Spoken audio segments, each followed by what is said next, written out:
yang di poin 5 ini nanti kita bicara setelah laporan audit, setelah laporan keuangan diterbitkan sebelum unaudited. Nah, kalau yang di sini setelah audited, laporan keuangannya sudah terbit, opini audit sudah terbit, kemudian ada fakta-fakta baru, apa yang harus dilakukan oleh auditor itu.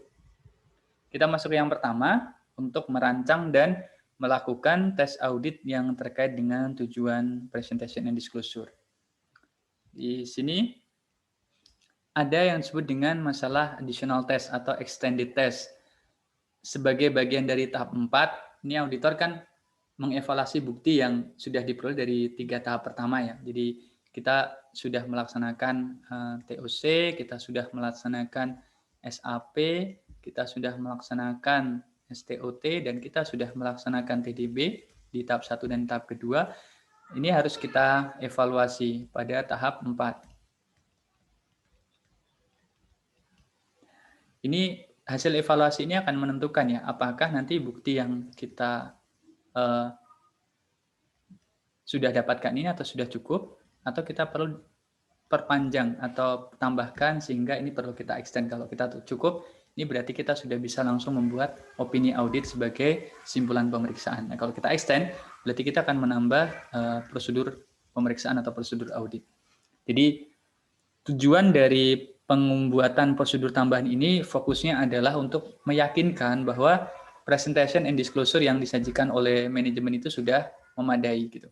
Jadi berbeda dengan di sini, kita di sini fokusnya kepada pengendalian pada transaksi, pada saldo akhir. Kalau yang di bawah ini tujuan utamanya adalah masalah presentation and disclosure. Kemudian hal ini menjadi satu kekhawatiran sebenarnya, kenapa kita harus tidak cukup hanya di 4 pengujian di atas, atau tidak cukup hanya pada tahap 1, 2, dan 3, tapi kenapa kita harus menambahkan tahap 4 terkait dengan presentation dan disclosure adalah karena ada risiko bahwa manajemen tidak mengungkapkan semua hal gitu. Mungkin ada yang disembunyikan dengan satu tujuan tertentu, misalnya kalau dibuka akan merugikan manajemen atau bahkan mempengaruhi opini, maka ini menjadi salah satu risiko audit juga ketika ternyata manajemen tidak atau belum mengungkapkan semua informasi.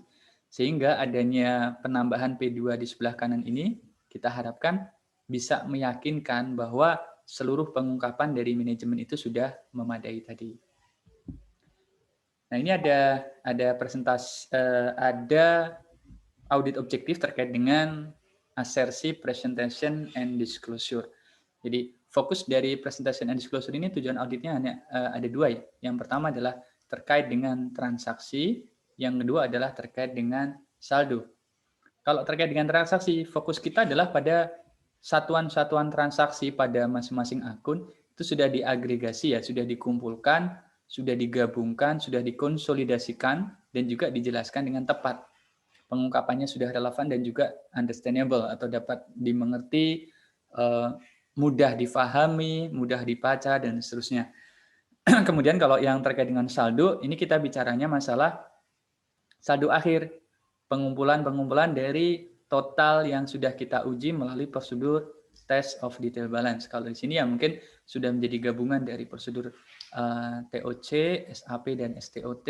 Nah, kalau di sini agregasi dari prosedur TDB, kita sudah punya saldo gabungan dari seluruh akun, dan kemudian itu nanti akan kita uji apakah memang satuan-satuan saldo dari masing-masing akun atau siklus ketika digabungkan angkanya sudah memadai. Ini contoh dari prosedur substantifnya, masih menggunakan kata-kata atau kalimat perintah biasanya. Kalau ciri khas dari prosedur audit itu selalu menggunakan kata-kata perintah gitu. Review, inquiry, kemudian reconcile, kemudian baca, dapatkan kontrak, dapatkan laporan keuangan, lakukan wawancara kepada manajemen, lakukan konfirmasi, dan seterusnya.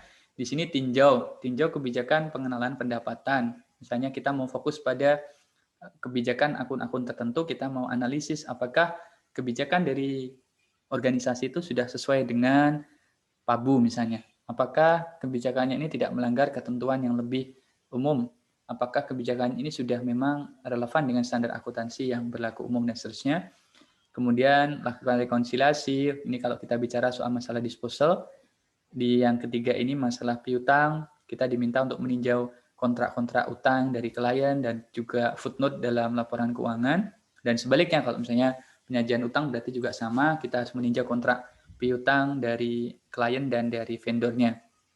Yang terakhir, gunakan checklist untuk pengungkapan apakah semua laporan keuangan ini sudah diungkapkan dengan memadai. Nanti kita akan melihat di belakang masalah checklist ini, kelengkapan checklist atau daftar periksa ini. Di bagian ketiga, satu hal yang memang hanya dilakukan pada tahap pengakhiran atau pada tahap keempat, ini adalah peninjauan atau review terhadap contingency liabilities dan juga komitmen yang biasanya komitmennya bersifat jangka panjang ya. Jadi seperti teman-teman sudah pelajari mungkin dalam mata kuliah sebelum-sebelumnya, salah satu hal atau aktivitas yang perlu menjadi concern baik oleh manajemen maupun oleh auditi di akhir periode akuntansi adalah adanya tanggung jawab kontingensi. Ini bisa terjadi atau bisa dianggap menjadi contingency liabilities jika memenuhi 3 prasyarat ini. Yang pertama adalah dia tidak selalu berupa pembayaran, tapi ada potensi pembayaran di masa mendatang. Ini kepada pihak-pihak luar atas segala hal, atas segala aktivitas termasuk adanya gangguan aset yang diakibatkan oleh kondisi yang ada. Ini menjadi prasyarat pertama. Yang kedua adalah kita tahu ada potensi pembayaran tadi, tapi jumlahnya belum pasti gitu, berapa jumlahnya atau apa bentuk gangguannya, itu menjadi satu hal yang belum bisa kita putuskan di masa sekarang. Dan kemudian hasilnya ini bisa kita selesaikan dengan beberapa event atau future event, kegiatan-kegiatan, aktivitas atau transaksi yang bukan terjadi pada masa kini, tapi terjadinya masa mendatang. Ini kalau teman-teman biasanya yang sering dicontohkan kalau di realnya nih garansi ya. Garansi atau klaim garansi, kemudian bisa juga misalnya seperti asuransi, bahkan kalau sekarang ini yang masuk misalnya disaster ya, adanya kerusakan-kerusakan dari risiko bencana yang terjadi dan mengakibatkan ada dampak terhadap gangguan aset ini juga bisa muncul dari adanya bencana-bencana baik alam maupun non-alam. Next adalah ketika kita sudah tahu 3 prasyarat tadi, berarti ada kewajiban auditor untuk mereview contingency liabilities ini dan juga long term commitment ini. Kenapa kita perlu melaksanakan verifikasi atau review ini? Ini ada beberapa tujuannya. Yang pertama adalah agar kita bisa meyakinkan bahwa manajemen telah mengklasifikasi kontingensi dengan benar. Jadi kalau misalnya kita tahu 3 prasyarat tadi sudah ada, kita sudah bisa identifikasi aktivitas-aktivitas kontingensinya, kita tidak berhenti di situ, tapi juga harus melihat kira-kira klasifikasi oleh si manajemen tadi sudah tepat ataukah belum gitu. Nah, kalau belum tepat, apa saja hal-hal yang nanti bisa kita koreksi atau kita bisa sajikan tambahan informasi ini kepada manajemen. Ini menyangkut yang kedua ya, kita harus mengidentifikasi praktek-praktek apa saja kontingensi yang belum diidentifikasi oleh manajemen. Nanti kita bisa tambahkan sebagai koreksi pada laporan keuangan atau nanti kita bisa tambahkan dalam surat manajemen. Nanti akan kita bahas apa yang dimaksud dengan manajemen letter atau surat manajemen. Alasan berikutnya atau tujuan berikutnya ada cara prosedur yang bisa kita gunakan secara umum untuk mencari kewajiban atau mengenali kewajiban kontingensi yang ada di audit kita.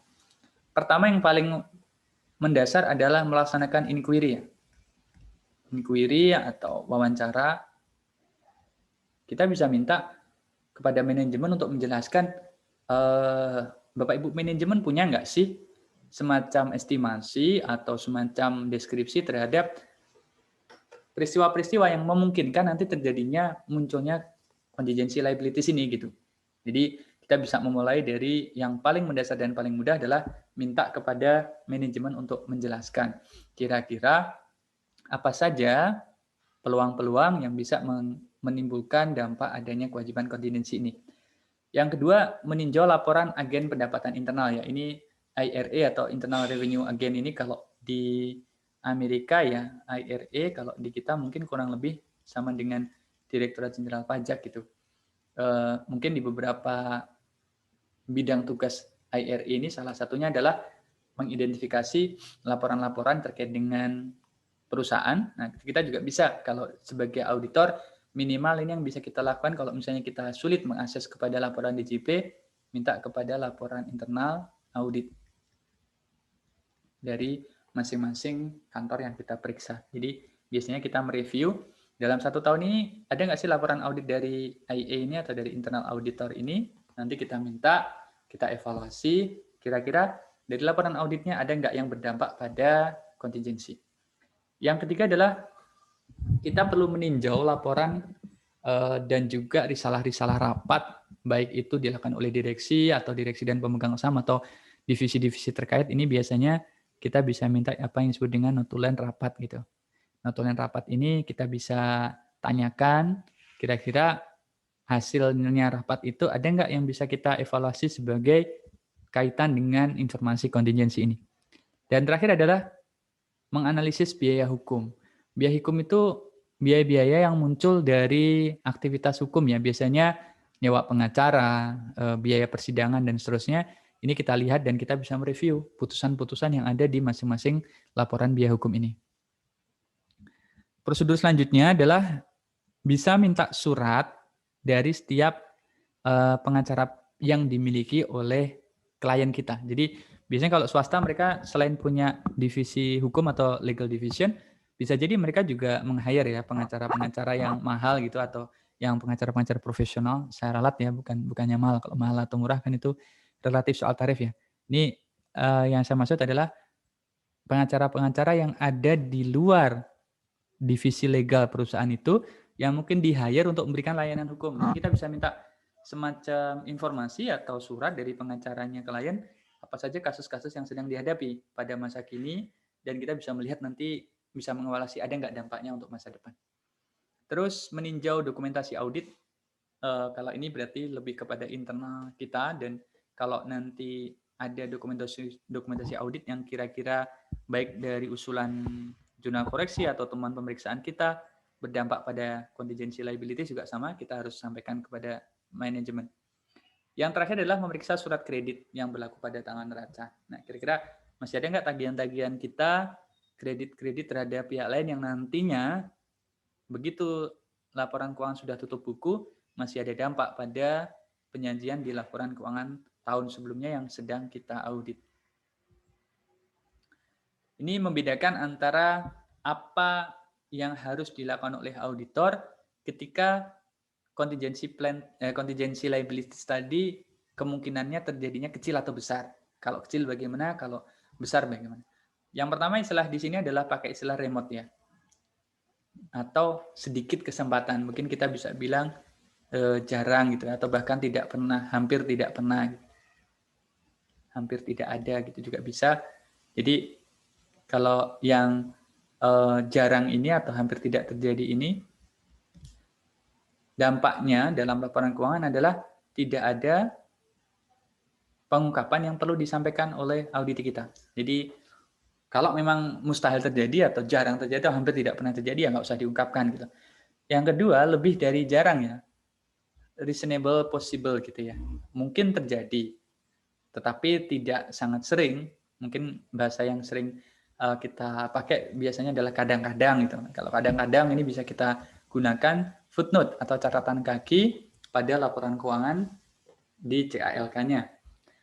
Nah, kalau kemungkinan terjadinya ini ternyata lebih tinggi atau lebih sering, maka ada dua aspek yang harus kita evaluasi. Yang pertama, ada nggak kira-kira dampak secara nilai, secara rupiah atau secara dolar? Yang pertama, kalau misalnya jumlahnya tadi bisa kita perkirakan secara wajar, maka kita bisa langsung membuatkan koreksi atas nilai kontingensi tadi. Tetapi kalau jumlahnya tidak dapat diperkirakan, maka seperti yang kedua tadi cukup kita mengungkapkan footnote saja. Oke.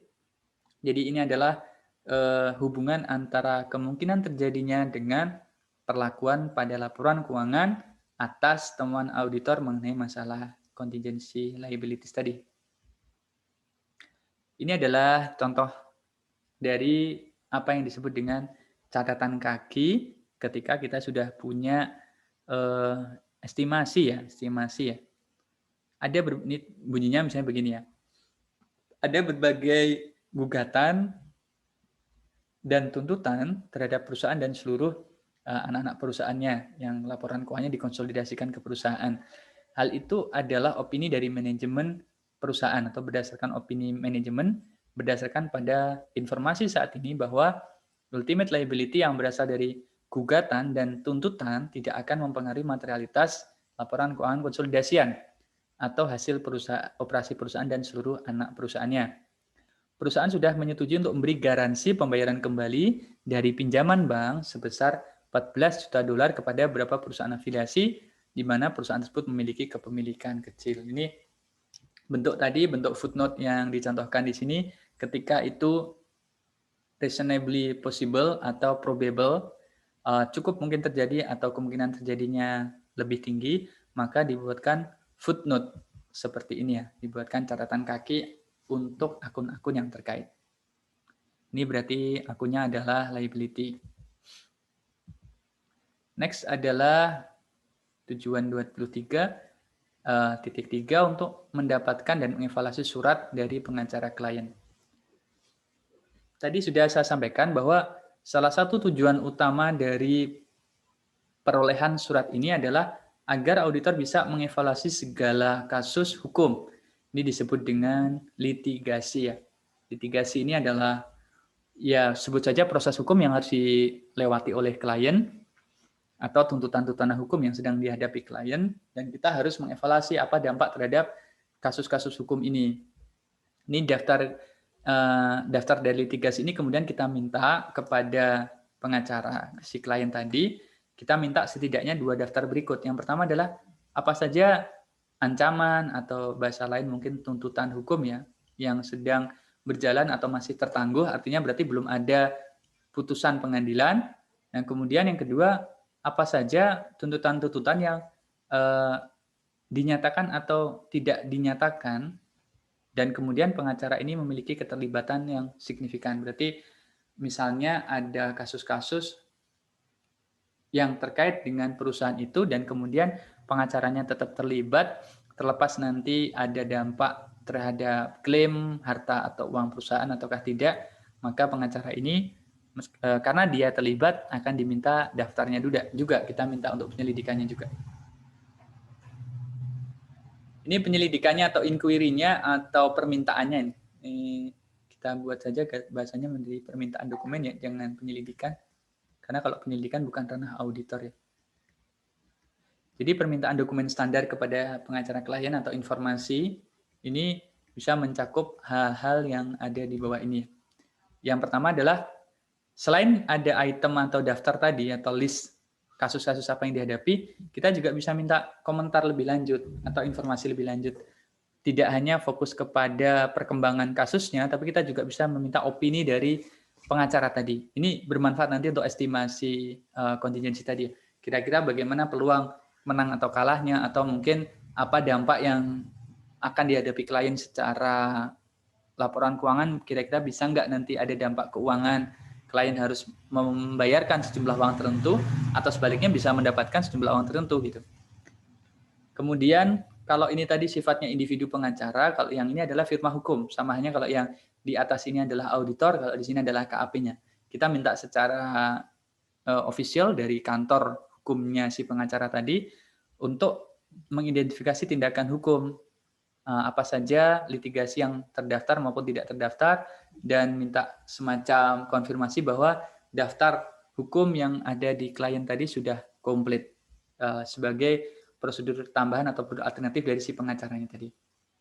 Yang ketiga, kita minta juga pernyataan dari si pengacara tadi mengenai masalah ada nggak dampak kasus hukum ini yang nanti membutuhkan pengungkapan pada laporan keuangan.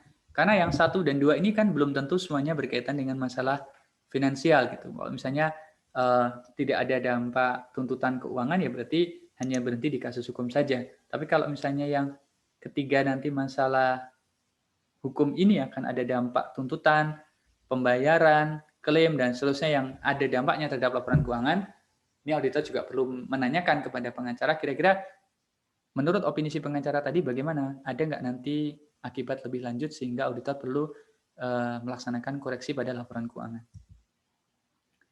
Nah, kadangkala ini dimungkinkan ya, pengacara akan menolak, kita akan berikan penolakan untuk memberikan auditor informasi mengenai masalah kontingensi ini.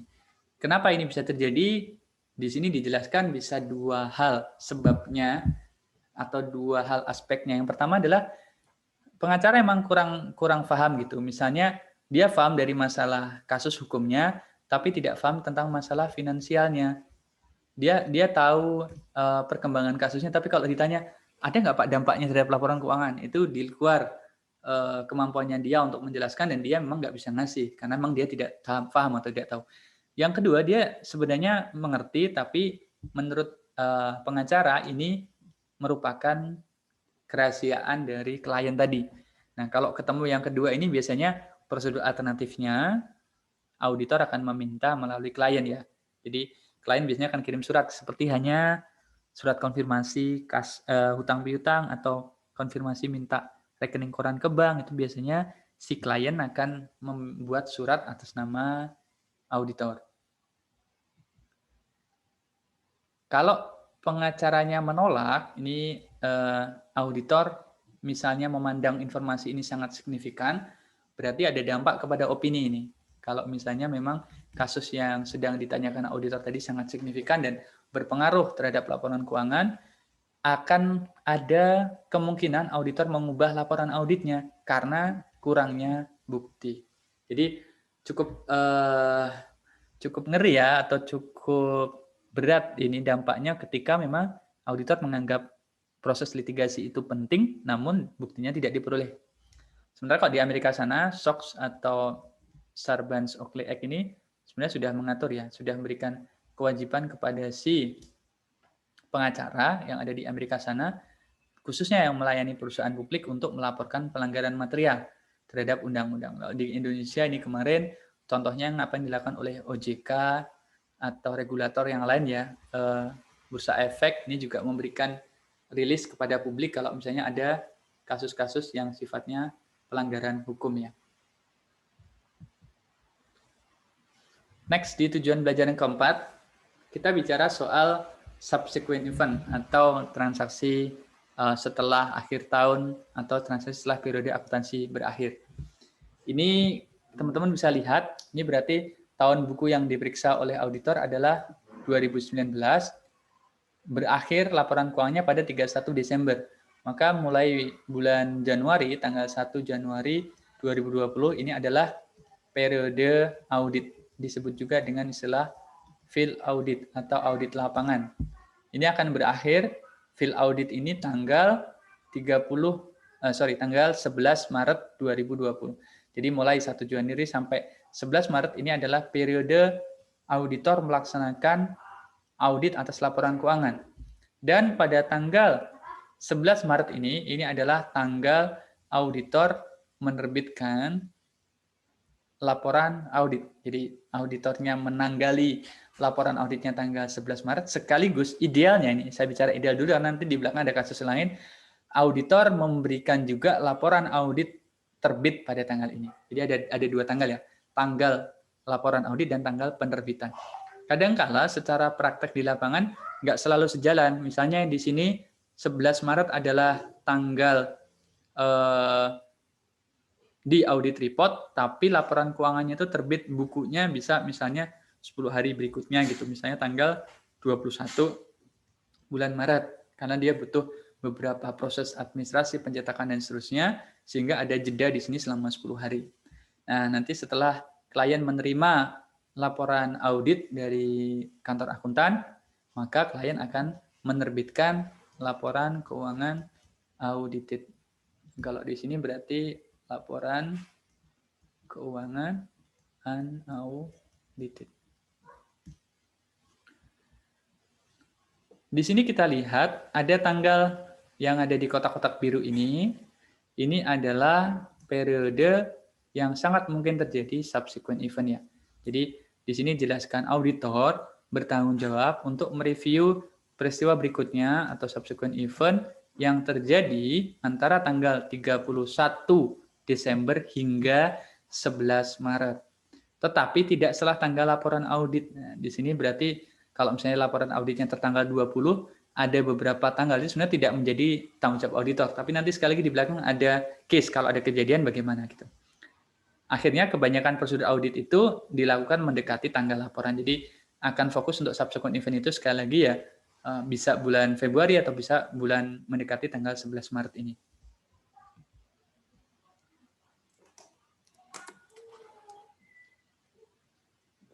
Kenapa subsequent event itu penting untuk diperiksa atau direview auditor? Ini akan kita lihat alurnya. Yang pertama adalah menjadi bagian kewajiban auditor dalam proses penyelesaian audit untuk melaksanakan review dari SE ini. Dan sudah dijelaskan di halaman sebelumnya bahwa normalnya atau idealnya subsequent event itu dicek dari periode berakhirnya laporan keuangan hingga akhir laporan audit. Jadi dari tanggal LK unaudited hingga tanggal audit report. Ini adalah idealnya masa review atau masa dari pelaksanaan review subsequent event. Dan di sini dijelaskan ada dua tipe dari SE. Yang pertama adalah kalau ada dampak atau efek langsung pada financial statement sekaligus membutuhkan penyesuaian dari jumlah financial statement tahun berjalan. Jadi kita sudah yakin bahwa ketika menganalisis transaksi SE tadi ternyata ada dampak yang cukup signifikan dan itu mempengaruhi langsung dari laporan keuangan yang dimiliki atau diterbitkan oleh manajemen. Yang kedua adalah dia ada subsequent event-nya tapi tidak mempunyai dampak secara keuangan sehingga yang dibutuhkan hanyalah penambahan pengungkapan dalam CALK. Kalau yang di sini berarti penyesuaian ini adalah koreksi.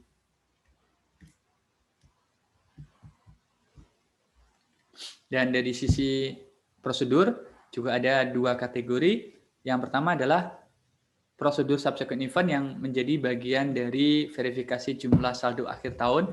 Ini berarti kita embed atau kita gabungkan dengan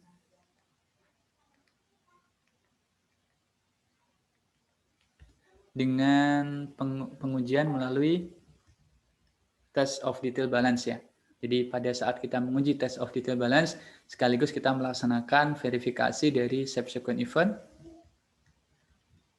Atau yang kedua, prosedur yang dilakukan secara khusus untuk menemukan peristiwa tertentu atau transaksi yang harus diakui sebagai subsequent event. Jadi kalau kita sudah melaksanakan TOC, STOT, SAP, dan juga TDB, maka pada situasi yang lain, ketika ini sudah selesai, kita kunci saldo akhir tahun, kita tambahkan prosedur untuk melihat subsequent event-nya.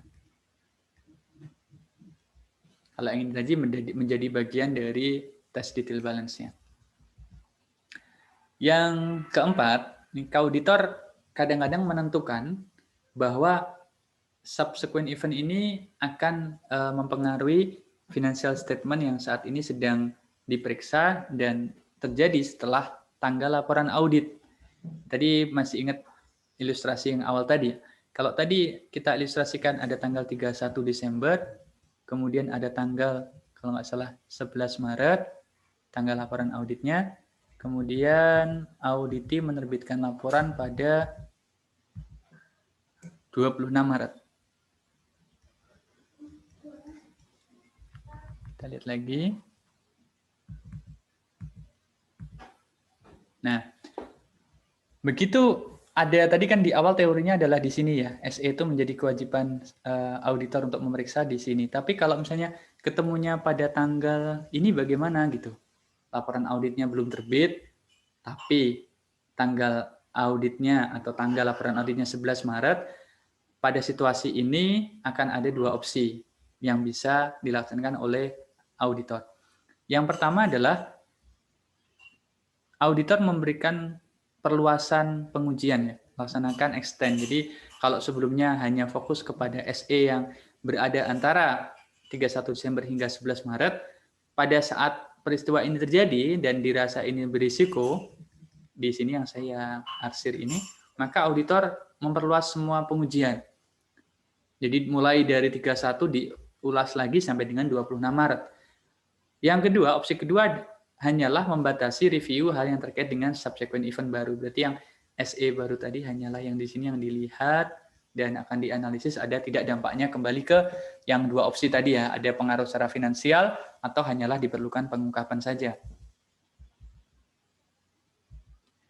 Oke, di selanjutnya tujuan pembelajaran kelima ini mendekati ke masalah penyimpulan laporan keuangan atau penyimpulan audit. Jadi output dari segmen akumulasi bukti audit ini adalah kita menerbitkan opini atas LK. Yang pertama, standar auditing mengharuskan auditor untuk melakukan prosedur analitis selama penyelesaian audit. Ini yang teman-teman nanti kerjakan di tugas kelompok dan tugas individu sesuai RPS ya. Kan di situ ada SAP yang biasanya kita sudah kenal. Maaf, S-nya saya rubah. Kita biasanya melaksanakan analytical procedure. Analytical procedure ini ada 3. Sekali lagi di tahap perencanaan, tahap pelaksanaan, yang disebut dengan SAP kalau tahap pelaksanaan, dan juga tahap pelaporan. Nah, yang kita laksanakan saat ini adalah analytical procedure pada tahap pelaporan. Jadi, ini merupakan hal yang umum bagi para auditor, termasuk para auditor sebenarnya, untuk melaksanakan prosedur analitis pada tahap laporan keuangan akhir. Paling gampang ya biasanya ini kita menghitung saldo akhir unaudited tambah kurang usulan jurnal koreksi, nanti hasilnya adalah saldo akhir audited ya. Jadi kalau misalnya ternyata saldo akhir yang kita harapkan tidak balance, berarti ada yang perlu kita cek kembali, apakah di saldo akhir unauditednya yang memang tidak tepat, atau usulan jurnal koreksi yang ternyata tidak klop dengan ekspektasi yang awalnya sudah kita kembangkan, atau ini udah benar tapi ternyata ada kesalahan rumusan atau apapun sehingga saldo auditednya tidak balance. Ini disebut dengan prosedur analitis pada tahap laporan. Jadi pada saat nanti akan ada selisih, kalau balance berarti kan tidak masalah. Tapi kalau misalnya hasil prosedur analitis ini menunjukkan bukti auditnya tidak sesuai dengan harapan kita, maka kita perlu menambah bukti audit untuk meyakinkan hitungan tadi, terutama untuk memenuhi aspek presentation and disclosure ini bisa dipenuhi. Jadi masih ada penambahan bukti audit. Misalnya, jurnal koreksinya kok nggak pas, kita bisa konfirmasi lagi ke klien kenapa ketika jurnal ini dimasukkan, angkanya menjadi tidak sesuai dengan ekspektasi auditor. Alat analitis ini juga bisa kita gunakan untuk melihat transaksi-transaksi yang tidak biasa. Jadi pada saat SAP kan kita sebenarnya sudah melaksanakan penggunaan analytical procedure, misalnya melalui teknik audit berbantu komputer TABK atau CAAT ya, CAAT. Nah, pada tahap pelaporan juga sama. Misalnya yang sering terjadi nih, kalau yang pertama transaksi dengan jumlah dolar atau rupiah yang dibulatkan. Kita punya sekian akun, di belakangnya misalnya kalau misalnya satuannya jutaan ya, 1.100.070, kemudian 500.273,15. Nah, pembulatan yang ini biasanya selalu menghasilkan PR gitu. Kalau pada finalisasi laporan keuangan. Sebenarnya angkanya nanti tidak material karena nanti paling angkanya akan berkisar di antara ratusan atau ribuan paling mentok untuk selisihnya ya. Tetapi ketika ini tidak sama, biasanya juga akan, misalnya kita inputnya by system, biasanya akan ada PR sehingga perlu kita bulatkan entah ke bawah atau ke atas atau bahkan tidak dibulatkan sama sekali, sehingga yang penting klop gitu, pendekatan kita dengan pendekatan klien yang penting klop. Yang kedua adalah tanggal dan waktu posting yang tidak biasa. Ini bisa misalnya kita cek ada nggak yang dilaksanakan postingnya di weekend atau di luar jam operasional gitu ya. Misalnya malam atau bahkan dini hari gitu. Sementara perusahaan atau anak perusahaan itu berada di Indonesia atau di waktu yang sama. Kalau dini hari versi kita tapi dia di luar negeri, bisa jadi di sana sedang jam pagi sampai sore gitu ya. Yang ketiga, transaksi yang berada di threshold atau ambang batas gitu. Contohnya kalau misalnya kita mau kapitalisasi aset harganya misalnya kurang dari 1 juta dianggap sebagai biaya. Nah, kalau ini kan basisnya ini menjadi bias gitu ya. Kurang dari sama dengan 1 juta. Sementara nanti ada lagi yang kapitalisasi satunya lagi, sementara aset yang nilainya lebih besar atau sama dengan 1 juta, ini akan dikapitalisasi. Nah, kalau kita ketemu statement di pedoman akuntansi yang begini, ini bias gitu. Angka 1 juta ini bagaimana? Maka seharusnya kita berikan saran. Atau kita pastikan dulu ke manajemen, yang mana nih yang dikunci? Kurang dari 1 jutanya atau lebih besar dari sama dengan 1 juta. Ini kalau mau kan yang lebih tepat adalah misalnya kurang dari 1 juta sama lebih dari sama dengan 1 juta ini dikapitalisasi. Jadi di sini angka 1 juta akan masuk yang proses kapitalisasi. Kalau misalnya di sini angkanya misalnya 999.999, maka ini akan masuk sebagai beban. Ini kita bisa identifikasi angka-angka yang ada di threshold atau di batas pedoman akuntansi. Langkah terakhir untuk masalah evaluasi dari segmen bukti audit ini, yang pertama adalah kita evaluasi going concern ya. Seperti sekarang pada situasi pandemi, kita lihat sebenarnya audit kita itu nggak ada masalah gitu dari sisi pedoman akuntansinya, dari sisi pelaksanaan standar semuanya sudah oke, semuanya sudah sesuai dengan ketentuan. Tapi ada keraguan-keraguan karena adanya pandemi, kita memperkirakan adanya gangguan terhadap kelangsungan usaha auditi. Ini juga perlu kita berikan perhatian karena ini kan bisa memberikan kualifikasi ya. Dia bisa unqualified tapi kita perlu memberikan penekanan tambahan atau paragraf penjelas di sana. Yang kedua adalah kita akan meminta surat perwakilan manajemen. Ini disebut dengan manajemen representation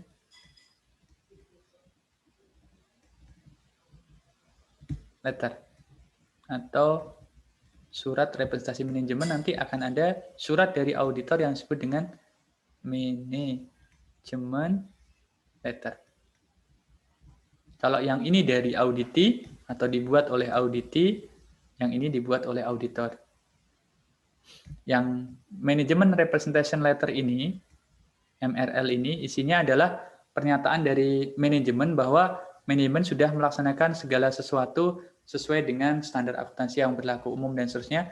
Ada di modul ya, nanti akan ada di jawaban modul. Tapi kalau manajemen letter ini isinya adalah surat dari auditor kepada manajemen yang berisi tentang masukan-masukan untuk manajemen.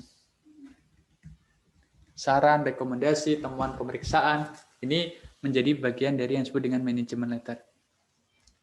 Ketiga adalah mempertimbangkan informasi tambahan dalam hubungannya dengan laporan keuangan secara keseluruhan. Jadi misalnya kita bisa dapat informasi-informasi lain mengenai masalah apapun dari regulator, dari misalnya media, DLL, tapi ini adalah relevan dengan audit laporan keuangan kita, maka kita perlu pertimbangan untuk memasukkan. Termasuk kita bisa minta laporan tahunan. Ini kalau di Indonesia biasanya juga disebut dengan laporan kinerja. Kalau ada informasi di laporan tahunan atau laporan kinerja relevan juga dengan audit yang kita laksanakan, kita juga bisa capture. Kita bisa buat sebagai sebuah pertimbangan ya.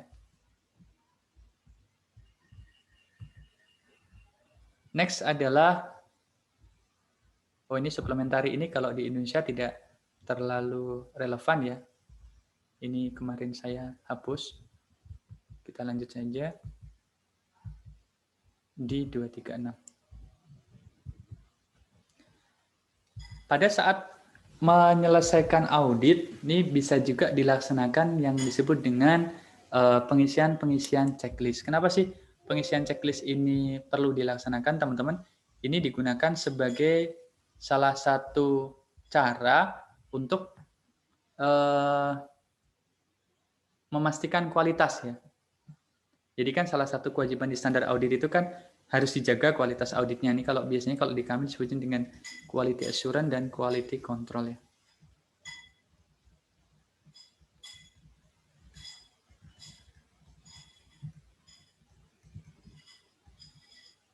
QC, quality. Apa bedanya? Kalau QC, quality control, ini biasanya dilaksanakan oleh internal team. Jadi biasanya dari mulai ketua tim sampai dengan partner atau penanggung jawab audit, ini ketua tim, ini nanti ada supervisor di sini.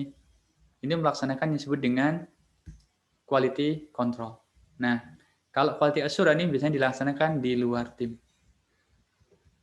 Biasanya ada tim evaluator di luar tim. Kalau misalnya di tempat kami, saya misalnya menjadi ketua tim, saya punya supervisor, saya punya penanggung jawab atau partner, disebut juga dengan PJ atau penanggung jawab, maka beliau-beliau itu akan mengisi checklist seperti ini juga. Tapi kalau di tempat kami sifatnya tidak yes no ya, tapi langsung dikunci dalam pemeriksaan bla bla bla kami telah melaksanakan 1 2 3, di bawahnya ada tanda tangan gitu. Ketua tim gitu. Nanti di level quality assurance juga ada checklist seperti ini atau statement seperti ini yang dilaksanakan oleh misalnya beliau-beliau menjabat di eselon 1, eselon 2 dan lain-lain yang posisinya secara struktural bukan menjadi pimpinan dalam pemeriksaan ini ya. Jadi ini membedakan antara quality assurance dengan quality control. Bentuknya bisa macam-macam. Ini hanya contoh bentuk checklistnya saja. Next adalah mengevaluasi hasil. Jadi ketika kita sudah menyelesaikan prosedur audit kita dari mulai tahap 1 hingga tahap 4, kita sudah menyelesaikan proses pengujian kita dari mulai analytical prosedur pada tahap perencanaan, pengujian pengendalian, pengujian substantif, analytical prosedur pada tahap pelaksanaan, hingga tes detail balance, tambah lagi pengujian subsequent event, kita harus mengintegrasikan hasilnya menjadi satu kesimpulan. Inilah yang nanti akan menjadi opini audit. Jadi kesimpulan ini yang pertama adalah kesimpulan bahwa laporan keuangan telah disajikan sesuai dengan kerangka akuntansi yang berlaku umum. Atau yang kedua, keseluruhan tentang efektivitas pengendalian internal atas pelaporan keuangan. Jadi kalau ini biasanya bicara saat dengan kata-kata opini, ini bicara tentang masalah yang kedua ini SPI ya. Nanti saya jelaskan perbedaan format di belakang. 5 aspek yang kita gunakan untuk melaksanakan evaluasi hasil. Yang pertama adalah seberapa banyak, seberapa kuat bukti ini sudah mendukung opini auditor.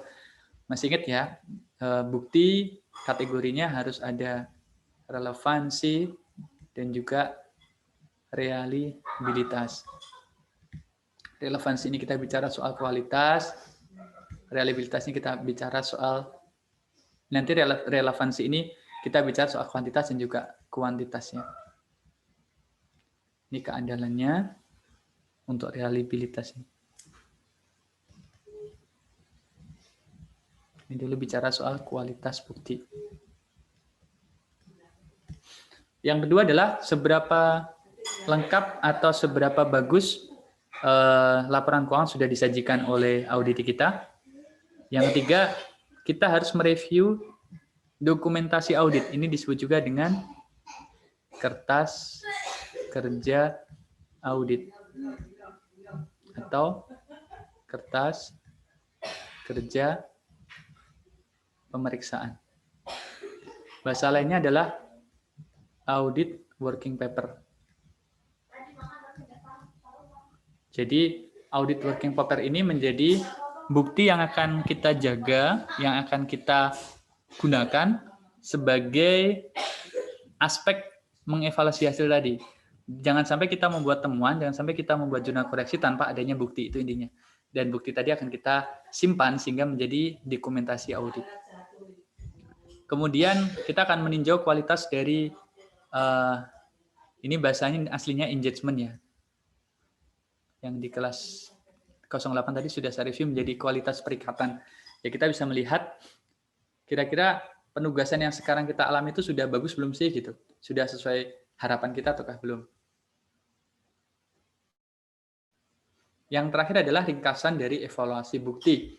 Ya hasil kita melihat KKP kita atau audit working paper kita tadi, AWP atau KKA kita, ini kita akan sajikan sebuah simpulan, kira-kira secara evaluasi kita sudah memadai ataukah belum. Sama, lagi-lagi biasanya akan didukung dengan checklist, tapi sifatnya kalau yang ini lebih spesifik ke masing-masing akun ya. Misalnya untuk akun PPI ada satu checklist tersendiri, nanti mungkin akun piutang ada checklist lagi dan seterusnya. Kalau PPI di sini misalnya apakah hal-hal berikut telah disajikan dalam laporan keuangan atau dalam catatan atas laporan keuangan dengan memadai. Saldo atas kelas-kelas utama, aset-aset yang ada depresiasinya ya. Gedung, bangunan, dan seterusnya. Kemudian apakah depresiasi disajikan secara total atau dengan siklus pada tanggal berakhirnya laporan keuangan. Apakah sudah ada deskripsi dari cara metode depresiasi atau kelas-kelas utama PPI. Kemudian apakah jumlah dari beban depresiasi atau beban penyusutan untuk masing-masing laporan keuangan sudah disajikan secara memadai dan seterusnya. Jadi ini juga mirip dengan tadi, intinya ada checklist yang digunakan sebagai pedoman untuk auditor memastikan seluruh prosedurnya sudah dilaksanakan dengan baik. Nanti proses alur berpikirnya seperti ini ketika ini merupakan ringkasan dari sebelumnya teman-teman ya, dari proses awal sekali sampai audit report itu dibangun atau dikeluarkan. Kita sudah melaksanakan audit, proses audit baik menggunakan pendekatan akun, pendekatan siklus, dan juga pendekatan tujuan audit. Masing-masing sudah kita laksanakan prosedurnya. Di situ kita ada 4 hal yang sekali lagi menjadi pertimbangan. Prosedur audit apa yang kita gunakan, berapa jumlah sampel, item mana akan kita pilih sebagai sampel, dan kapan kita melaksanakan audit. Setelah itu kita mengevaluasi hasilnya, baik secara akun, berarti kalau secara akun saldo-saldonya, kemudian transaksinya, kalau secara siklus, berarti hubungan antar akun ini sudah kita lihat dan sudah tampak memadai. Kemudian kita akan membuat estimated misstatement ya. Biasanya estimasi ini dalam bentuk salah saja yang kita perkirakan per masing-masing akun. Ini kita nanti akan melihat audit risk. Kita biasanya identifikasi risiko audit masing-masing akun apa atau masing-masing siklus apa. Nanti kita buat yang seperti kemarin ya, materialitas, overall materiality, dan juga performance materiality-nya. Tahapan terakhir nanti kita akan mengevaluasi overall financial statement, kemudian dari estimated misstatement yang sudah kita buat by account tadi, kita cek dari sisi overall-nya, dan harapannya audit risk ini secara overall statement sudah achieve ya, sudah tercapai. Jadi kita sudah bisa menyelesaikan analisis kita terhadap inherent risk, control risk, dan juga audit risk-nya. Ini terakhir kita bisa mengevaluasi semua bukti sehingga kita bisa menghasilkan audit report atau disebut dengan opini.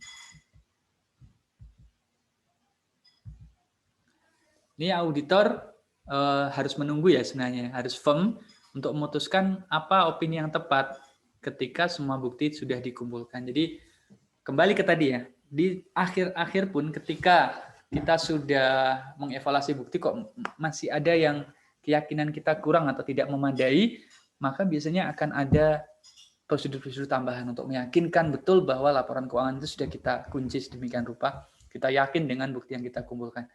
Dan sebagian besar KAP, termasuk kantor tempat saya bekerja ya, punya manual gitu, punya dokumen pelaporan audit yang sudah terstandar atau komprehensif. Jadi biasanya formatnya sudah diatur, pemilihan katanya itu bagaimana dari setiap opini audit yang ada. Ini zaman dulu di UAS sempat dikeluarkan juga ya, misalnya bagaimanakah narasi untuk membuatkan opini wajar tanpa pengecualian atau unqualified opinion. Nah, kalau posisi sekarang dengan open book kok sepertinya tidak, atau kemungkinan kecil keluar soal-soal yang modelnya begitu. Karena lebih ke menghafalkan narasi ya.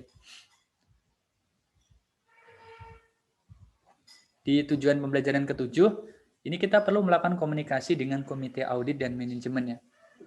Jadi pada saat audit selesai, hal-hal yang sifatnya sangat signifikan ini perlu kita sampaikan kepada komite audit. Kalau di swasta ada atasannya, boleh kita bilang atasannya internal auditor, disebut dengan komite audit, pihak yang menjadi partner dari auditor juga kalau kita mau berdiskusi dengan direksi.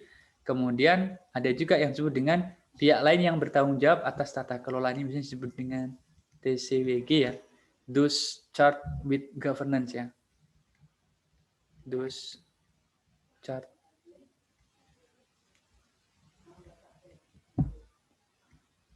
with governance. Bentar saya hapus dulu.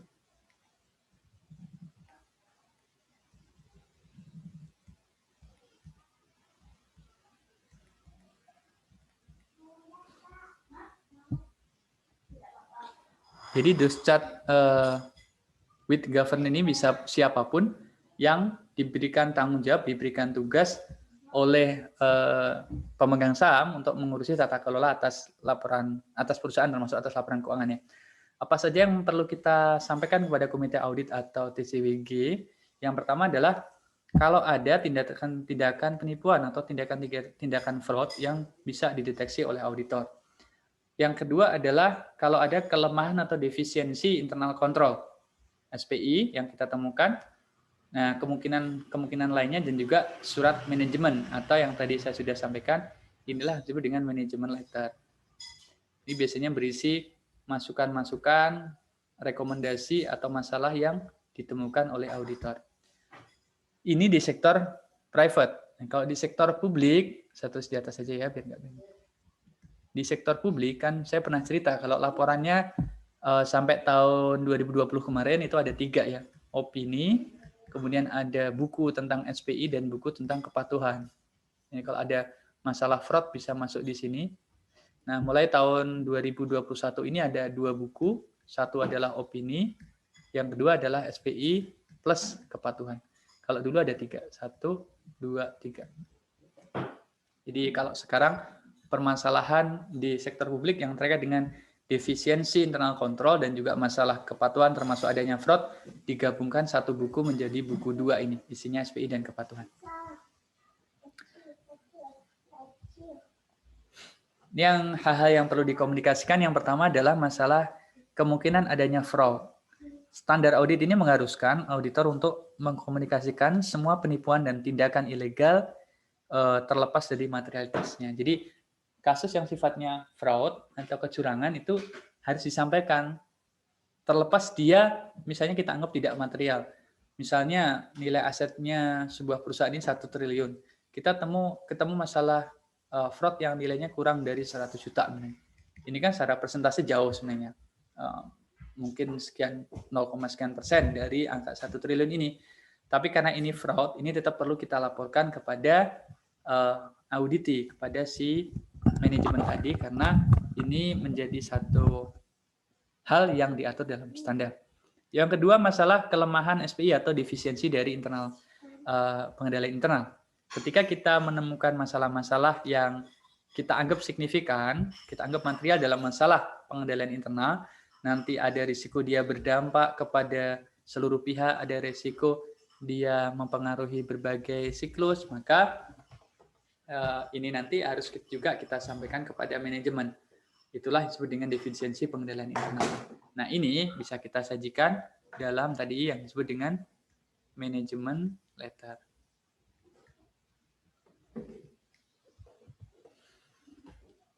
Yang lain adalah kalau ada informasi-informasi tambahan lain yang bisa diperoleh auditor dan nggak ada kaitannya dengan fraud, nggak ada kaitannya dengan SPI, tapi kita rasa perlu kita sampaikan, ya kita harus sampaikan. Dan tadi di sini adalah definisi dari surat manajemen atau manajemen letter ini adalah surat yang bertujuan untuk memberitahu klien mengenai rekomendasi dari KAP untuk meningkatkan hal-hal atau setiap bagian dari bisnis yang dimiliki oleh si klien tadi. Makanya di sini kita bisa masukkan unsur-unsur dari defisiensi SPI, termasuk juga masalah kepatuhan. Dan terakhir adalah bagaimana tanggung jawab auditor ketika auditor menemukan fakta yang dapat mempengaruhi laporan audit, tapi kejadiannya ditemukan setelah penerbitan laporan audit. Jadi kalau kejadian seperti ini, tadi auditor sudah terbit laporan auditnya, tanggalnya 11 Maret sudah terbit, kemudian auditi sudah menerbitkan laporan keuangan audited di tanggal 26 Maret. Nah, ini kebalikan, ketemu nih kasus lagi di sini gitu. Ini sama dengan yang terjadi kemarin pada satu laporan keuangan maskapai ya. Karena kalau di laporan keuangan perusahaan penerbangan ini kan yang komentar adalah komisaris independen ya.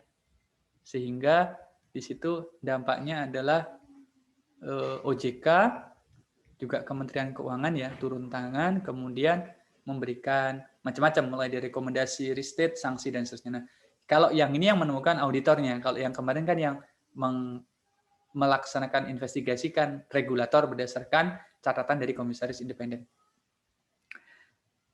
Ini auditor yang pertama punya kewajiban untuk memastikan bahwa seluruh stakeholder tahu dulu adanya kesalahan penyajian ini. Jadi yang pertama adalah auditor harus memastikan bahwa seluruh stakeholder mengetahui kesalahan dari penyajian ini. Yang kedua, kalau auditor betul-betul meyakini bahwa ketemu masalah tadi adalah tidak benar, termasuk menyesatkan, maka yang paling di-request oleh auditor adalah meminta klien segera mengeluarkan revisi atau restate atas laporan keuangan. Jadi laporan keuangannya diterbitkan kembali, dibularkan revisi yang mencakup kenapa perubahan itu terjadi atau apa alasan revisinya.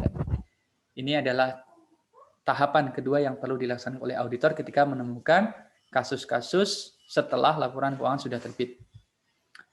Yang ketiga, gimana kalau misalnya klien menolak untuk mengungkapkan pernyataan tadi? Maka ada beberapa cara. Yang pertama adalah auditor perlu memberikan informasi kepada dewan direksi. Yang kedua, auditor memberitahu kepada para regulator. Ya, di antaranya tadi kalau misalnya dia perusahaan publik, ngasih tahu mungkin ke OJK, ke Bursa Efek, dan seterusnya ya. Siapapun yang ada kaitannya dengan perusahaan yang sedang diperiksa oleh KAP tadi. Jangan sampai KAP yang disalahkan gitu, padahal KAP-nya sudah menginformasikan. Kemudian juga ngasih tahu siapapun yang menjadi stakeholder dari laporan keuangan dari entitas yang diperiksa ini. Ini ya. Ini subsequent discovery-nya. Kalau yang tadi ada yang pertama di sini, yang kedua di sini, yang sekarang kita bahas adalah kasus-kasus yang terjadi setelah laporan keuangan diterbitkan. Oke. Sudah selesai materi secara konsep pada hari ini. Saya persilakan kalau misalnya teman-teman ada yang mau bertanya, menambahkan, atau berdiskusi, silakan.